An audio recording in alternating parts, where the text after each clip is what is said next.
Charles Darwin. Finales del siglo XIX. Una revolución espantosa. Objetivo: cambiar la concepción de la especie humana de un ser cognitivo a la de una criatura con instintos básicos. Y esta revolución es permanente. Llevado a cabo por un grupo de individuos que se apoderaron de las instituciones científicas del mundo. Veremos.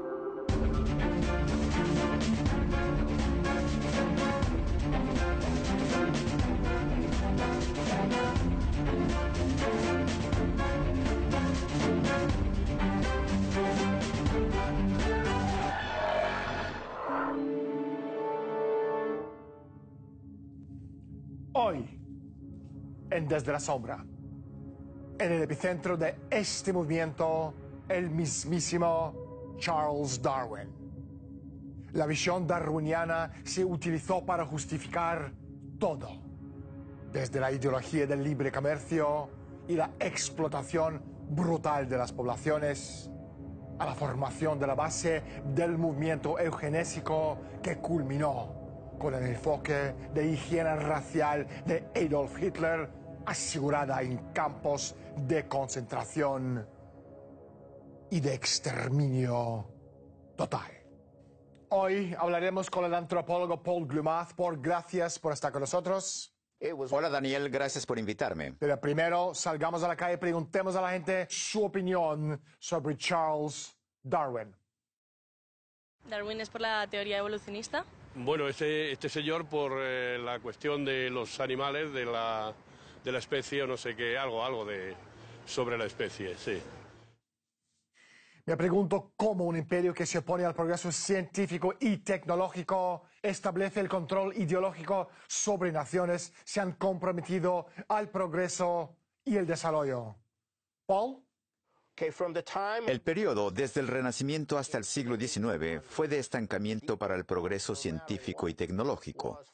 Fue causado en la creencia heredada del Renacimiento de que el hombre es creado a imagen de Dios y que esta cualidad humana es esencial para el desarrollo de la sociedad, de la industria y para el bienestar general.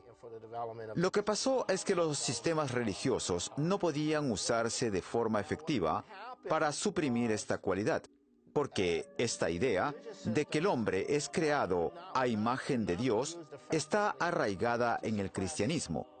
Y a medida que van cambiando las condiciones en la sociedad, por ejemplo, la gente comienza a experimentar el progreso. Aparece la necesidad de suprimir esta cualidad humana, de revolucionar la identidad humana, revolucionar la ciencia, la cultura y la religión. En el siglo XIX fue creado un movimiento destinado esencialmente a reducir la autopercepción de los seres humanos a la de animales, reducir la ciencia a la mera cuestión de casualidad, a las estadísticas, etc. Y toda esta batalla en torno a la transformación de la identidad humana, basada en la ciencia de la evolución. Así, las ideas de Darwin sirvieron de base para cambiar la cultura, la filosofía económica, el enfoque científico, para cambiarlo todo, en definitiva. De modo que hoy en día vivimos en un mundo generado por esta revolución, que yo llamo la revolución espantosa.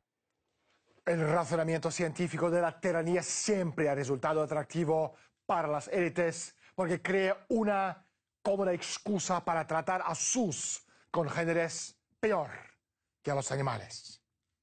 La teoría de la eugenesia, que se basa en una peregrina idea de superioridad e inferioridad hereditarias, fue concebida entre 1880 y 1900 por una red de familias inglesas, entre las que se encuentra Sir Francis Galton, primero Darwin, Thomas Huxley, Sir Arthur Balfour, las familias Cadbury y Wedgwood, además de otros estrategas del Imperio Británico de finales del siglo XIX vinculadas al movimiento de Mesa Redonda de Cecil Rhodes y Lord Alfred Milner. Darwin, un hipocondriaco neurótico que apenas salía de su casa, no era un hombre, sino un proyecto. Un hombre de paja de la guerra cultural que el Consejo Privado de la Corona Británica dirigía de modo verticalista a través de la Compañía Británica de las Indias Orientales y su red de salones y tapaderas, como la Sociedad de la Metafísica, los ensayistas de Oxford, los apóstoles de Cambridge, que acuñaron el término agnosticismo, el Club de los Coeficientes y los elitistas clubes masculinos de Londres, incluido el ex-club de los supuestos científicos que Huxley fundó el 3 de noviembre de 1864 para imponer el darwinismo. Huxley era una figura destacada del llamado movimiento obrero que en realidad había fundado la élite de la Universidad de Cambridge, igual que su sucesora, la Sociedad Fabiana, unas décadas después. 16 años después de los juicios de Nuremberg, Aldous Huxley decía lo siguiente en el año 1961. El objetivo era producir una especie de campo de concentración verdadero para sociedades enteras, de modo que, de hecho, se privará a la gente de su libertad, pero gracias a la propaganda o al lavado del cerebro, reforzados con métodos farmacológicos, se le quitará cualquier deseo de rebelarse. No parece haber ninguna buena razón por la que una dictadura totalmente científica sea jamás derrocada. Yo lo llamaría la revolución fascista. ¿Por qué se llama revolución utilitarista? ¿Paul? La idea de Malthus venía directamente plagiada del monje veneciano Jean-Marie Ortiz, promovida por la Compañía Británica de las Indias Orientales. Y cuando ésta creó, en 1805, su Haileybury College, una institución universitaria para formar a sus oficiales, Malthus fue nombrado primer profesor de economía política de Gran Bretaña y del mundo. Según su teoría, el desarrollo económico favorece el crecimiento rápido de la población, lo que llevará al agotamiento de los recursos, y lo que no se puede permitir.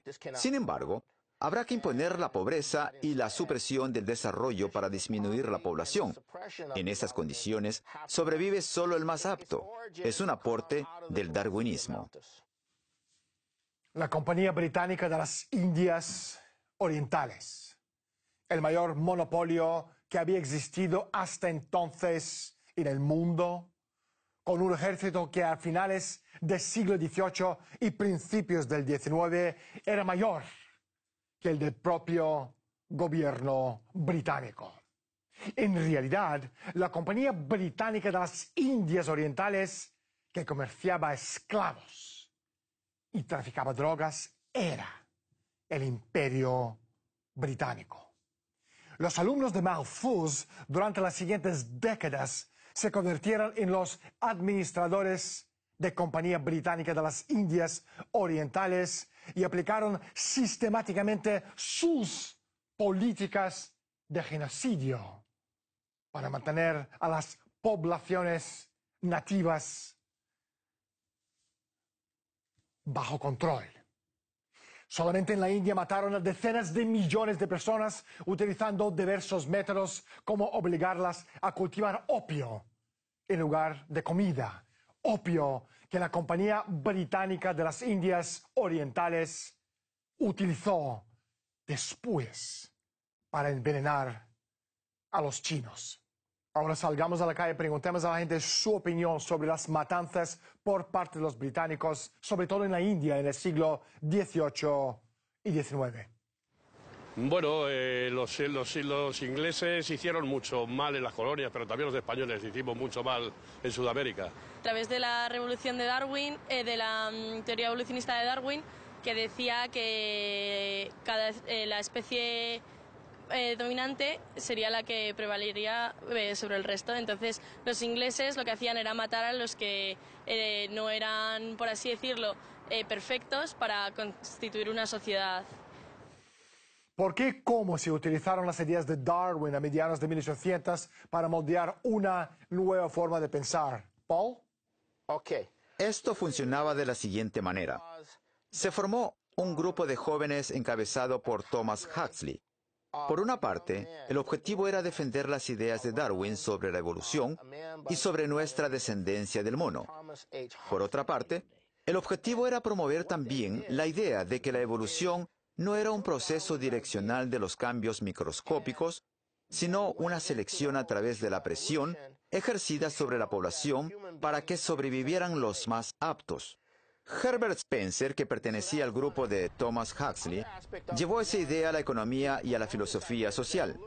Thomas Huxley influenció el origen del movimiento marxista-socialista al promover esta idea de Engels y Marx, por lo que también ejerció una gran influencia sobre estos movimientos. Lo que hizo fue organizar conferencias de trabajadores en donde todos estos movimientos presindicalistas, presocialistas, se reunirían y esta idea de que el hombre desciende de los simios sería popular, por lo que no habría una diferencia esencial entre los individuos de la clase trabajadora y los miembros de la élite. Y por lo tanto los trabajadores están en posición de exigir sus derechos en una sociedad comunista. Todo esto no en calidad de seres dotados de cognición, sino que en calidad de meros animales. Además, abogaban por la idea de redistribución de la riqueza en lugar del progreso de la sociedad. Por lo tanto, cuando la Unión Soviética comenzó a emplear estas ideas en su sistema, se encontraron con muchos problemas para motivar a la población a que se desarrollase. Huxley, Marx, Engels, Club de los Coeficientes, Bertrand Russell, según ellos, no hay ninguna decisión moral o emocional que tomar. Ahora, escuchen esto es lo que está diciendo el Club de los Coeficientes en el año 1903. Debemos tener una aristocracia, no de privilegios, sino de conocimiento y propósitos, o la humanidad fracasará. La solución no radica en la confrontación directa. Podemos derrotar a la democracia porque conocemos cómo funciona la mente humana, las interioridades mentales ocultas tras la imagen de sí misma que la persona proyecta a los demás. A finales de los años 30, cuando la Fundación Rockefeller todavía se dedicaba intensamente a financiar la eugenesia en el Tercer Reich, la familia Rockefeller empezó a contratar químicos y físicos para promover la aparición de una nueva disciplina científica que denominó biología molecular. El objetivo de la investigación era encontrar formas de reducir las infinitas complejidades de la vida a modelos sencillos, deterministas y predictivos. Quienes promovían la nueva biología molecular en la Fundación estaban decididos a elaborar mapas de las estructuras genéticas y a utilizar esa información para corregir problemas morales y sociales como la delincuencia, la pobreza, el hambre y la inestabilidad política. El biólogo Jacques Loeb del Instituto Rockefeller para la Investigación Médica había promovido la idea durante los años 20 tras concluir a raíz de sus experimentos que las larvas de equinodermos se podían estimular químicamente para desarrollarse sin fertilización y que la ciencia llegaría a controlar los procesos fundamentales de la biología.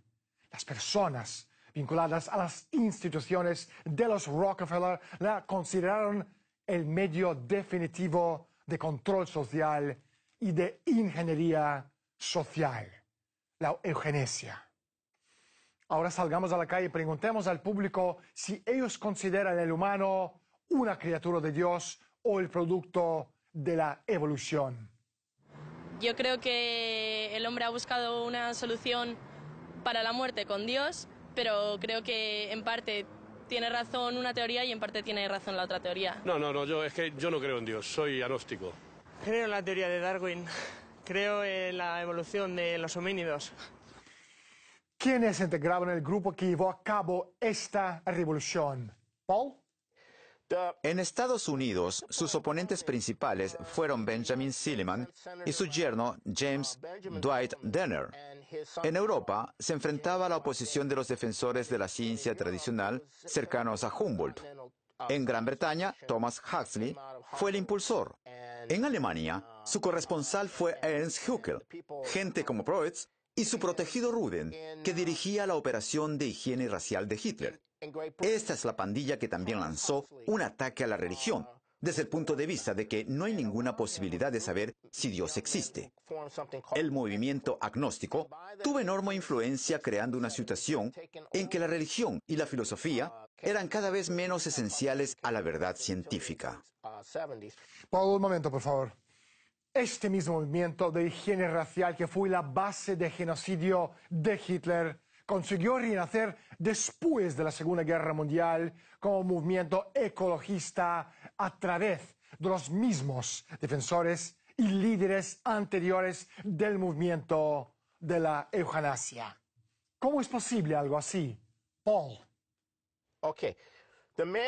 La persona que jugó el rol principal en todo esto fue Julian Huxley, el nieto de Thomas Huxley. Cuando joven, Julian lideraba el movimiento eugenésico en el Reino Unido y era zoólogo. Unos años después, comenzó a darse cuenta de que las teorías de Darwin estaban cayendo en descrédito, porque nunca hubo evidencia sustancial que apoyara esta idea de evolución gradual y de la supervivencia del más apto. Así que se reunió con genetistas, bioquímicos y expertos en estudios de población. Juntos escribieron una síntesis de la deriva genética como algo constante y su interacción con la selección durante el largo periodo que la deriva genética se manifiesta. Bueno, y así elaboró su nueva tesis. Desde su punto de vista, y esta visión no es propia de él, sino que se remonta al protegido y colaborador de Darwin, Ernst Haeckel. Todo esto se relaciona íntimamente con la ecología. Desde esta perspectiva, existe un equilibrio y una cantidad limitada de gente que puede soportar cualquier sistema. Esta visión, basada en la ecología, emergió luego de la guerra como una nueva narrativa que justificara las mismas medidas genocidas de siempre para reducir la población. En lugar de usar la ciencia racial como justificación, empezaron a emplear la ecología con el propósito de impedir la industrialización. El desarrollo es algo indeseado. La industrialización es indeseada. El progreso de los pueblos es indeseado. Lo que se busca es reprimir todo esto. Pero como ya no se puede continuar haciendo eso, basándose en imperios y ciencia racial, entonces recurren a esto llamado ecología. Y la misma gente, tras estos movimientos, en la época anterior a Hitler, fueron quienes formaron la base para lo que sería el posterior movimiento ecologista luego de la guerra. El desarrollo es algo indeseado según Charles Darwin y compañía. El hombre quiere crecer más rápido que sus medios de subsistencia.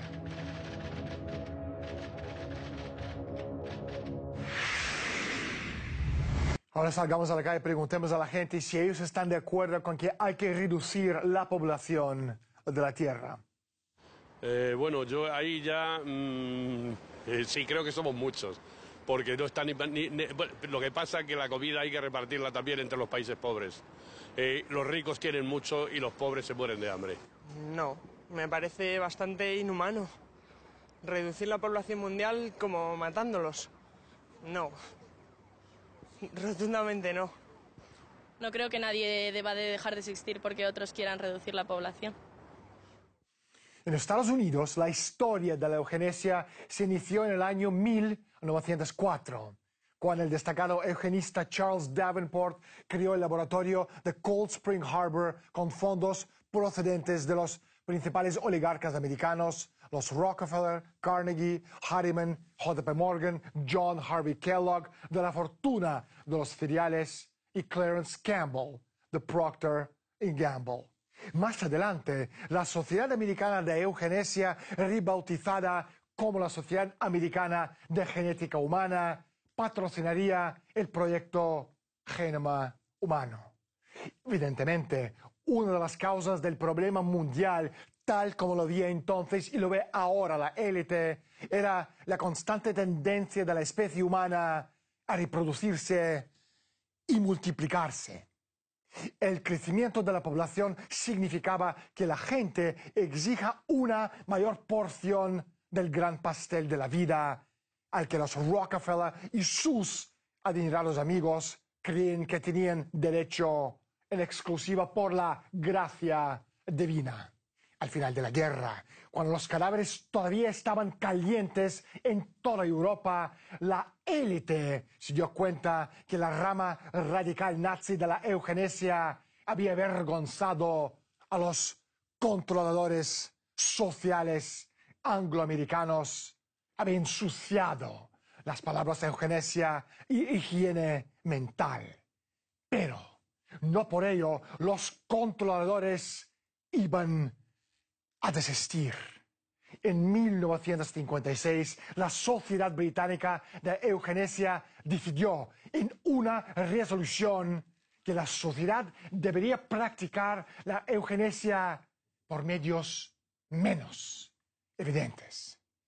Eso significa la planificación familiar y el movimiento ecologista. El Fondo Mundial para la Naturaleza y su división de actos terroristas Greenpeace son las tropas de asalto de la oligarquía en su lucha contra la humanidad. El destacado eugenista Julian Huxley dio un paso al frente y ofreció una solución. Simplemente inventó una nueva palabra para sustituir el término eugenesia. Se trata de transhumanismo, que definió como la necesidad de la humanidad de comprender la importancia de dirigir el rumbo de su propia evolución. ¿Cuál es el propósito final de esta revolución espantosa, Paul? Lo que ha ocurrido es que desde la propagación de esta visión del mundo, las poblaciones, en especial las de la zona transatlántica, han dejado de percibirse a sí mismas como seres humanos con voluntad propia, capaces de crear, sino que se perciben a sí mismos como un conjunto de células, un escenario para la actividad biológica que ocurre en sus cuerpos y que está fuera de todo control. Carecen de control sobre sí mismos y no tienen intención de ejercer control alguno porque parecen no entender que su vida está dirigida por ellos mismos. Y según ellos, está solo dirigida por los genes, por las reacciones químicas en sus cuerpos. Por lo tanto, no tienen percepción de que son seres humanos, solo se perciben como animales regidos por el placer. Esta visión se ha apoderado de la cultura transatlántica y no se perciben como seres humanos bajo ninguna óptica. Hoy hemos hablado con el antropólogo Paul Glumas. Paul, no hay tiempo para más. Gracias por estar con nosotros. Encantado de estar en tu programa, Daniel. Lo que los descendientes de Darwin optan por suprimir es que esta tierra que ellos profesan querer tanto es parte de nuestro sistema solar, que a su vez es parte de nuestra galaxia, una galaxia relativamente pequeña entre los miles de millones de galaxias que componen el universo. Muchas de las variedades de especies que existen hoy son resultado de la capacidad voluntaria del hombre. Ahora, la humanidad está en un punto de inflexión y nuestro papel es el de reclutar a la gente a ser participantes útiles de la especie humana, porque eso es lo que el universo espera de nosotros. Si lo pensamos bien, la humanidad entró en existencia en beneficio del universo para mejorar su complejidad. Lo que hacemos a través del descubrimiento y desarrollo de los principios físicos que gobiernan el universo. Si seguimos tolerando el darwinismo y damos la espalda a nuestra responsabilidad con el universo, entonces lo más probable es que nos encontraremos compartiendo el futuro con los dinosaurios. Soy Daniel Stulin. Bienvenidos al mundo de Humo Espejos. Gracias por estar con nosotros y hasta la semana próxima.